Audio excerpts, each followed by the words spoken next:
దివంగత మాజీ మంత్రి ముఖేష్ గౌడ్ తనయుడు బీజేపీ యువ నాయకుడు విక్రమ్ గౌడ్తో బీజేపీ తెలంగాణ ఎన్నికల నిర్వహణ కమిటీ చైర్మన్ ఈటల రాజేందర్ భేటీ అయ్యారు. ఎంజే మార్కెట్లోని విక్రమ్ గౌడ్ నివాసంలో ఆయన భోంచేశారు. గోషామాల్ నియోజకవర్గంలో తాజా రాజకీయాలపై వారిరువురు చర్చించారు. 2 రోజుల క్రిందట స్థానిక ఎమ్మెల్యే రాజాసింగ్ను తాజాగా విక్రమ్ గౌడ్ను ఈటల కలవడంపై రాజకీయ ప్రాధాన్యత సంతరించుకుంది. కాగా గోషామాల్ సీటు తనదేనని విక్రమ్ గౌడ్ స్పష్టం చేశారు. రానున్న ఎన్నికల్లో బీజేపీ నుండే గోషామాల్ నియోజకవర్గంలో పోటీ చేస్తానని, ఇందుకు రాజాసింగ్ ఇంటికి వెళ్లి ఆయన మద్దతు కూడా కోరతానని తెలిపారు.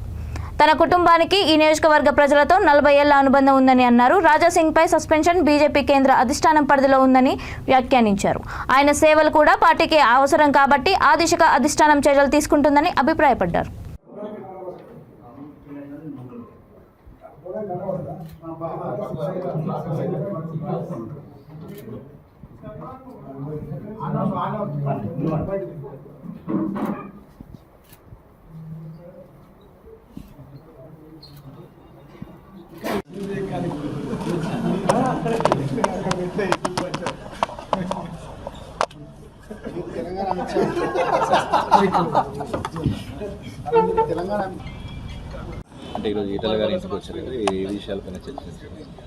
మర్యాదపూర్వకంగా ఆయన బాధ్యతలు తీసుకున్నాక ప్రతి ఒక్కరిని కలవడం జరుగుతుంది.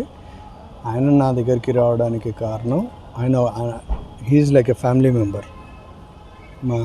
ఆయన మీరు కావాలంటే అడిగినా కానీ ఆయన నా అన్న కొడుకనే చెప్తాడు, కానీ వేరే ఉద్దేశపూర్వకంగా ఏం లేదు, ఇందులో రాజకీయాలు ఏం లేవు. ఇది ఆయన సొంత ఇంటిలాగా ఉంది కాబట్టి ఆయన ఎనీ టైం వస్తూ పోతూ ఉంటారు. అది కాకుండా గోషామాల్ పైన ఉన్న పరిస్థితులు అడిగి తెలుసుకోవడం జరిగింది.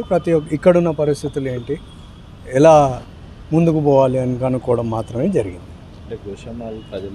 పోటీ చేస్తానండి, దానికి వెనకాలకు పోయేది ఏం లేదు. దానికి అవసరం ఉంటే రాజాసింగ్ గారి మద్దతు కూడా అడిగి తీసుకోవడం కూడా జరుగుతుంది. ఆయన ఇంటికి నేనే పోయి ఆయన మద్దతు కూడా అడుగుతా. దాంట్లో ఏమీ మొహమాటం లేదు.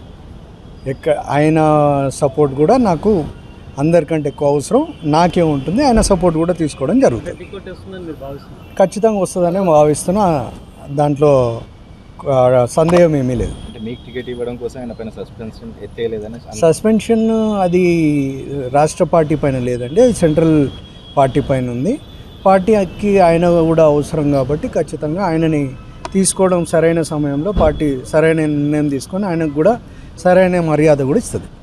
Thank you.